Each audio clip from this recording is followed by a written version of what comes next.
half boat, half plane, fully bonkers. This is SailRocket, attempting to be the fastest wind-powered vessel afloat. Walvis Bay in Namibia. SailRocket tries to break the world speed record of 51.36 knots, or just over 59 miles an hour. It begins the run with skipper or pilot, Paul Larsen at the helm. But it hits a problem. All of a sudden, the spray stops and the noise stops. I'm taking off. The 180-degree flip ended the SailRocket Mark I's life and almost took Paul's with it. I thought when I started that run, I thought I was 15 seconds away from getting our world record.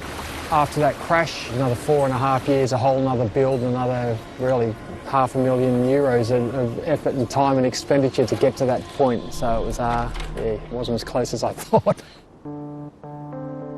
Paul Larsen is from Victoria, Australia, and he's been designing and sailing boats since he was a child. I wasn't taken to a yacht club and shown what a boat looks like and should be. Dad one day brought up a piece of wood that he'd sharpened a triangular bow into and stuck a margarine lid on the top and let it go, and it blew over to the other side of the dam.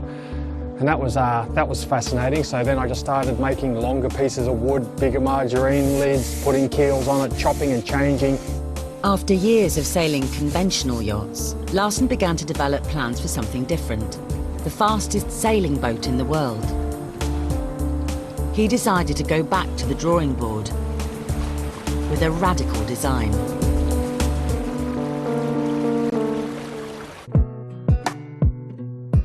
To sail fast, you want to minimize the drag of the hull by lifting it out of the water. But as you rise out of the water, you run the risk of taking off. The answer is a hydrofoil under the water's surface. SailRocket's shape owes as much to aircraft as boats. So the SailRocket is 50% boat, but 50% plane. It's constructed in such a way that it gets the benefit of both.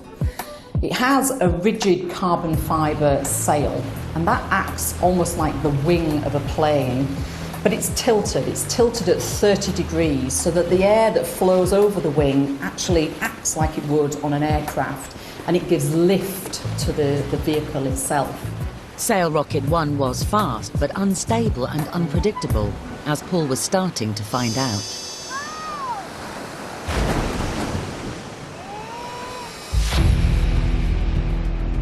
The second boat was primarily designed by an aerodynamicist who thought of it more of an aeroplane. We slowly morphed into this shape that became the final boat. We didn't start off looking and saying we think this is what the boat should look like. Everything had to be quantified, and slowly this shape came out. And I mean, there were times we looked at it and thought, you know, this is wacky. To break the world record, they had to design a vessel that would get through the water equivalent of the sound barrier at around 50 knots.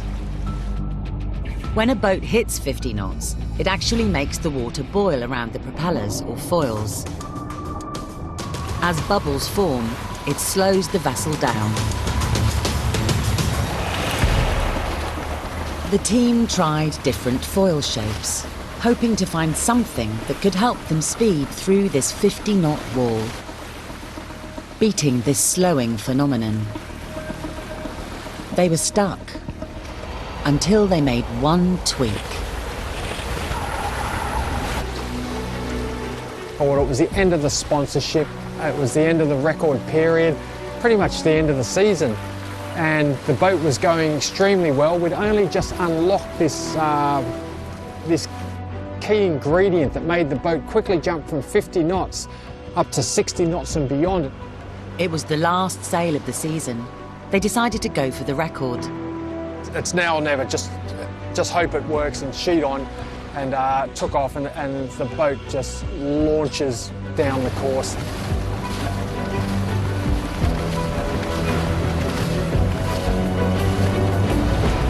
The boat accelerates faster and goes faster than it's ever gone before. It doesn't drop down, and it's not deaccelerating, so I'm thinking the average is fast. With a speed of 60 knots over 500 meters, Paul and his SailRocket broke the record. And with a top speed of 67, had smashed the 50-knot wall. That was it. That was the run. That was 11 years' work. The SailRocket is about pure speed.